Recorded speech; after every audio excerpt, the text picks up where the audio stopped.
पे इन ये नहीं कहा कि मेरे छोरे को नौकरी लगवा दो, मैं जान नहीं लेके और मैंने इतना रुपया तो ये लेके हैं। अब इन 3 आदमियों की वजह से मैं लाग रहा और इन हमारी बात फाइनलाइज हो गया या थोड़ी बात मैंने थोड़ी ये बात बाकी आप ले लो कोई डिसीजन और जैसी ड्यूटी लगाओगे हम आपके साथ टर्न बाय टर्न तो आना पड़ेगा। ये देख रहे हैं कि भाई आप एक बार कमेटी बना लो अपने और इस मामले के नतीजे पे पहुंचाओ। तो भाषणबाजी तो बहुत सी और 5 दिन हो गए जंदे नहीं नतीजे पे किसी पहुंच देगा नहीं तो कोई फायदा को नहीं जो भाषण देने का। नतीजे पे पहुंचो और वह कमेटी बनाओ और निर्णय करो कि अपन किस लाइन पर चलना है। बार बार मैं दिशा तो ना भटको। धन्यवाद। क्रांतिकारी जागरूक इंसान महिला शक्ति मैं सुझाव देना चाहूँ कि घनी तोड़ ना करो। जो धरना पर चल रहा है एकदम निर्णय पर ना पहुँचो। आप शांति करो, धरना पर बैठो। कौन के बोल रहा है भाषण भी दो, कोई दिक्कत नहीं भाषण देने की। टाइम पास के ऊपर कराएंगे तड़के दर्शान 5-6 बजे भी बैठना है। अपनी अपनी बात रखो, शांति रखो। आदमी दूर दूर तक आएंगे, विश्वास रखो। लोग बहुत दूर दूर तक भी आएंगे, ऐसी बात नहीं है। आप बैठो, आज आप इन 5 दिन हुए हैं, महीना भी हो जाएगा, 2 महीने भी हो जाएंगे। किसान आंदोलन देखो, लाखों लोग बैठे थे बाहर झुग्गियों में। या थोड़ा निर्णय पर पहुंचो, निर्णय पर पहुंचो। क्यों पहुंचा भाई निर्णय पर? निर्णय हमी हमारी आड़े संख्या होगी, प्रशासन आप आ जाएगा, सारे रास्ते रुक जाएंगे, लाखों लोग आ जाएंगे।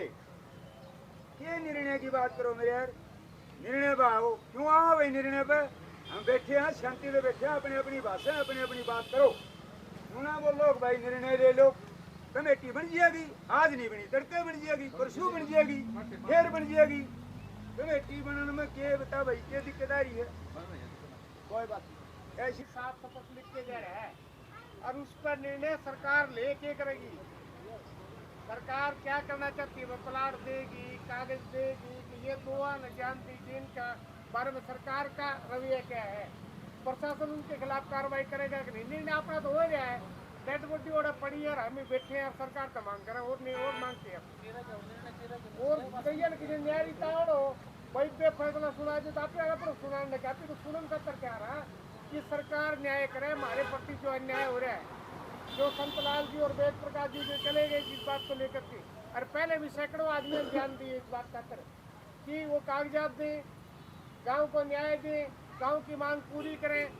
और जो प्रशासन के अधिकारियों ने जो गलत तरीके से उनके ऊपर जो ज्यादती की है और जो लिख के गया, आप और मैं नहीं कह रहे, जो लिख के गया उनके खिलाफ भी कार्रवाई हो।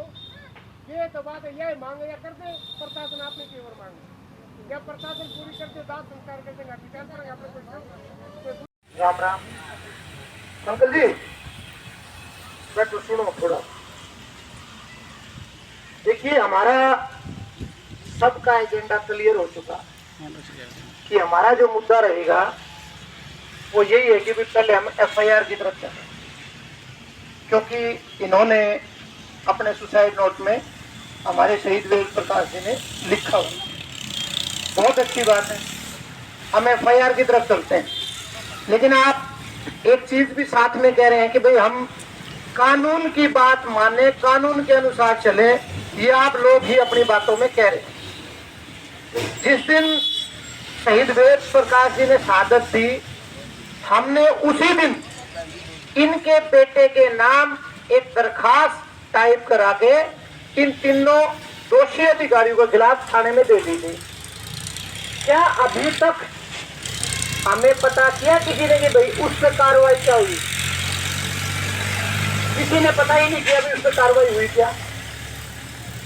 लेकिन मैं आपको सूचना देता हूं, उस दरखास्त पे कार्रवाई हो चुकी है और जो चीज पे कार्रवाई हो जाए तो वो पता होना चाहिए हम सबको। उस पे कार्रवाई क्या हुई? मैं कानून की बात इसलिए कर रहा हूं कि मैं वकील हूं। उस पे कार्रवाई ये हुई कि उसके ऊपर DDR दर्ज हो चुकी। DDR be equivalent to FIR। मतलब डीडीआर का मतलब भी एफआईआर के बराबर मानी जाती है वो जिस दिन वो दर्ज होती है कि भी हमारे नोटिस में आ गई डेली डायरी रिपोर्ट, हमारे पास रिपोर्ट आ गई और ये दोषी है, हमने इनके नाम इस डायरी में चढ़ा लिए, जिसको हिंदी में आप रोज नामचा भी कहते हैं, उसने उन्होंने लिख लिया। उसके बाद हमारे से पुलिस एसपी ने सुसाइड नोट की कॉपी मांगी और हमने वो सुसाइड नोट की कॉपी एसपी को दे दी। एसपी ने एडमिटेड एक उसकी राइटिंग मांगी वेद प्रकाश जी की। हमने एडमिटेड का मतलब कि कहीं भी सरकारी रिकॉर्ड में, कभी भी सरकारी रिकॉर्ड में ये पता चल जाए कि ये वेद प्रकाश जी द्वारा लिखाई गई राइटिंग है, वो लिखाई भी हमने दे दी। अब वो दोनों लिखाइयां जो वेद प्रकाश जी ने सुसाइड नोट में लिखी है वो, और जो सरकार ने मान रखी कि भाई ये वेद प्रकाश की लिखाई है वो दोनों लिखाइयां हमने दे दी और वो फोरेंसिक लैब के पास जांच के लिए जा चुकी है। इसके ऊपर मुकदमा बनता है अंडर सेक्शन 306 आईपीसी और ये प्रोविजन है 306 का मुकदमे के ऊपर एफआईआर और अरेस्ट जब होंगे जब वो लिखाई और सुसाइड की लिखाई दोनों मैच हो जाएंगी, वो लिखने वाला वही आदमी है। हमें इन चीजों को थोड़ा सा समझना पड़ेगा। तो ये दोनों चीजें अपनी हो चुकी हैं पुलिस की तरफ से। बात करना ना करना वो फैसला कमेटी करेगी जो आप घोषणा करोगे, लेकिन मैं आपको ये बात कहता हूं कि उस चीज के ऊपर एक अपनी आप टीम लगा दो आप, और वो टीम यही लगाओ कि भाई जो इन्वेस्टिगेशन होने के लिए दोनों राइटिंग्स गई है ना, वो कितने जल्दी मंगा सकते हो आप, क्योंकि अरेस्ट वो तब होंगे जब वो राइटिंग मैच हो जाएंगी।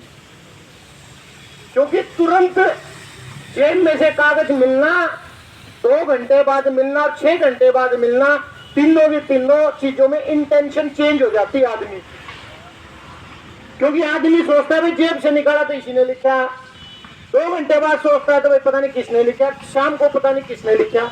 लेकिन जब हमें पे पता है, हमने संघर्ष किया है कि भाई लिखाई उसकी है, तो वही लिखाई की फटाफट आप जांच करके और जल्दी आ जाए।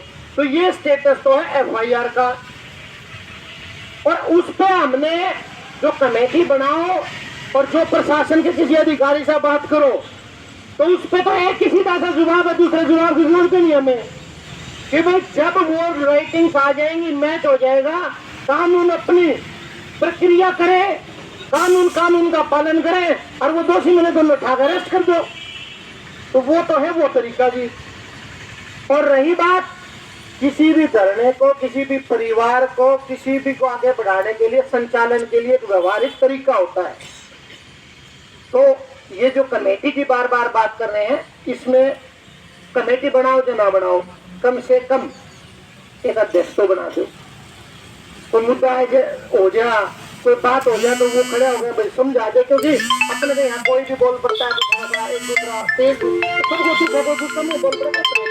किसी से लड़ेंगे नहीं, झगड़ेंगे नहीं, अपने अधिकारों की लड़ाई जरूर लड़ेंगे। यहाँ बैठे अधिकार के लिए लड़ रहे हैं, भीख नहीं मांग रहे हम सरकार से। अब तो साथियों इन दोनों कर्मचारियों के साथ तहसीलदार पुलिस डीआरओ इसको इन साथियों पर दबाव गिरवा रहा है। आज तुम्हारे बंदे हैं, उनके साथ कंप्रोमाइज कर रहा है हमारा। मैं उस अधिकारी को कड़े शब्दों में चेतावनी भी देता हूं, आगे ऐसे कोई बात ना करे। आने वाला स्वयं देख लेगा आपका, अगर एफआईआर दर्ज के अंदर नहीं घुसवाने तो उसके लिए आप जिम्मेदार होंगे। ये गांव के वासी है और संगठनों से आए हुए अधिकारी है, ऐसी अन्याय की बातें ना करें। अरे अपना हक के लिए लड़ना चाहिए, जरूरी होता है हक के लिए लड़ना। अगर इनका काम हमारी जगह ये तो क्या करते ये जो हमने सबक सुनने को मिले ना, मैं उस साथी के साथ भी था, किसी उपायुक्त महोदय ने ये जवाब दिया, तीन लेनी थी 2 जज से हमारा डेलीगेशन मिला था। देव सिंह साथी ने कहा कि रोहतास के वासी हम 4 महीने का धरना रहते हैं, मतलब सापत के हमने बुला जाओ अरुणाचल ने मेरे के संग हमने तो मुर्दे चाहिए मुर्दे ऐसे शब्द इतने कड़वे शब्द सुन के फिर भी हम ठंडे दिमाग से बैठे। ठीक है मेरे सब ठीक है, ये शब्द दिमाग में पड़ गई। वीडियो साहब ने टीआरओ ने ये कहा अगले वेद प्रकाश कागज मंगवा दूंगा, फिर एक पेटी देनी होगी आपने, शर्म की बात है। वो अधिकारी आज हमारे ऊपर दुआ बनाते हैं, हमारे डीओसी के कर्मचारी उनके साथ मिलकर, क्या न्यायोचित बातें हैं ये? ऐसे अधिकारी की हम निंदा करते हैं। हाँ तो साथियों अगले वक्ता है हमारी